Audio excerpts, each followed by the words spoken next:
Today I am going to relay an event that happened to me many years ago, and I wanted to give a very personal perspective to help people in this place and outside understand one element of sexual violence against women. When I was 14, I was raped.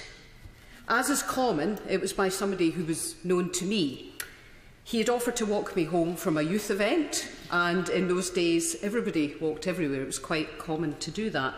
It was early evening, it wasn't dark. I was wearing, I'm guessing, jeans and a sweatshirt. I knew my way around where I lived. I was very comfortable, and we did go a slightly different way, but I didn't think anything of it. He asked me, he told me he wanted to show me something in a wooded area, and at that point, I must admit, I was alarmed. I did have a warning bell, but I overrode that warning bell because I knew him, and therefore there was a level of trust in place. And to be honest, looking back at that point, I don't think I knew what rape was. It was not something that was talked about. My mother never talked to me about it. I didn't hear other girls or other women talking about it. It was mercifully quick, and I remember, first of all, feeling surprise, then fear, then horror, as I realised I quite simply couldn't escape. Because obviously he was stronger than me.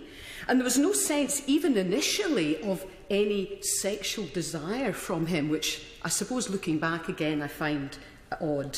My senses were absolutely numbed, and thinking about it now, 37 years later, I cannot remember hearing anything when I replay it in my mind.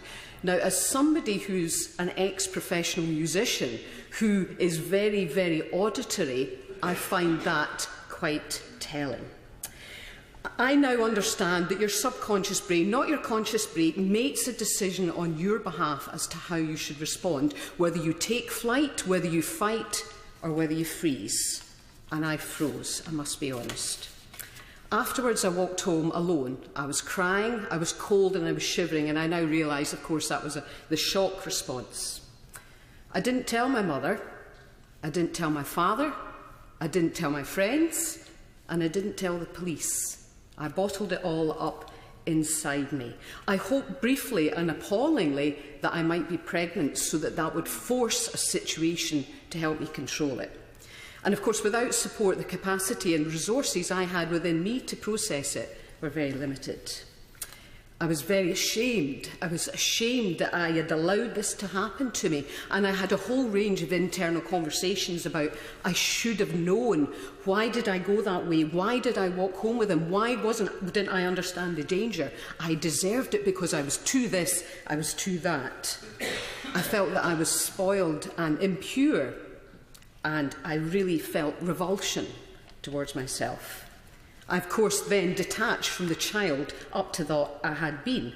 And although, in reality, at the age of 14, that was probably the start of my sexual awakening, at that time, remembering back, sex was something that men did to women, and perhaps this incident reinforced that early belief.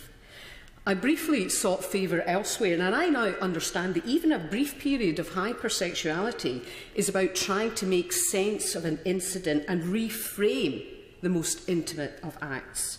My oldest friends, with whom I'm still friends, must have sensed a change in me, but because I never told them, they didn't know of the cause. And I allowed myself to drift away from them for quite a few years, and indeed I found myself taking time off school and staying at home on my own, listening to music and reading and so on. I did have a boyfriend in the later years of school, and he was very supportive when I told him about it, but I couldn't make sense of my response, and it is my response that gives weight to the event.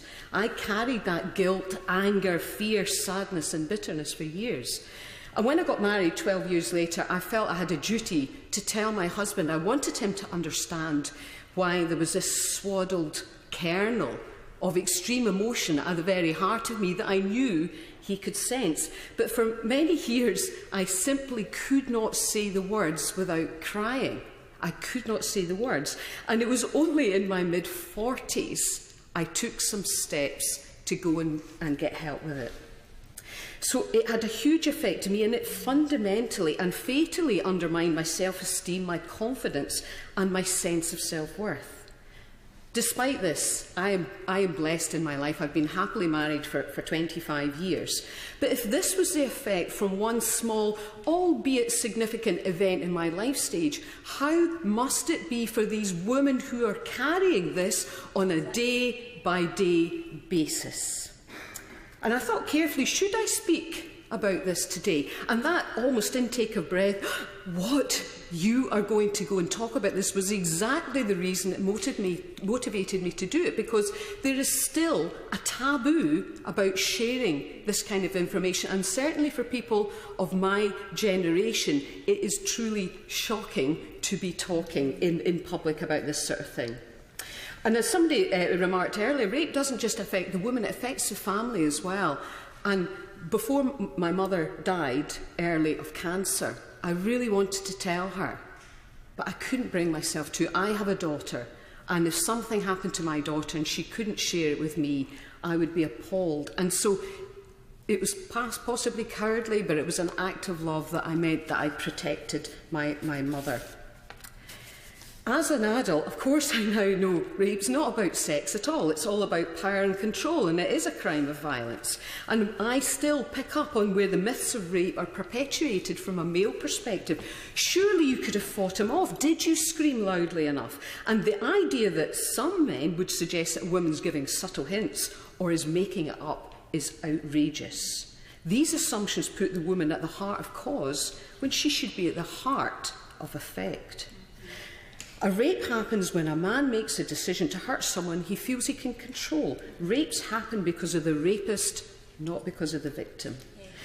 And we women and our society have to stand up for each other. We have to be courageous. We have to call things out and say where things are wrong. We have to support and nurture our sisters as we do with our sons.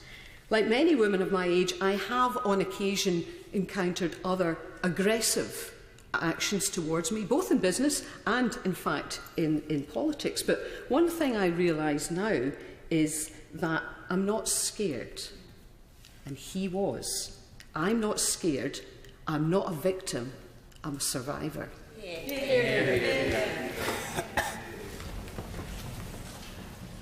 Thank the Honourable Lady for what she has said and the way in which she said it, which has left an indelible impression upon us all.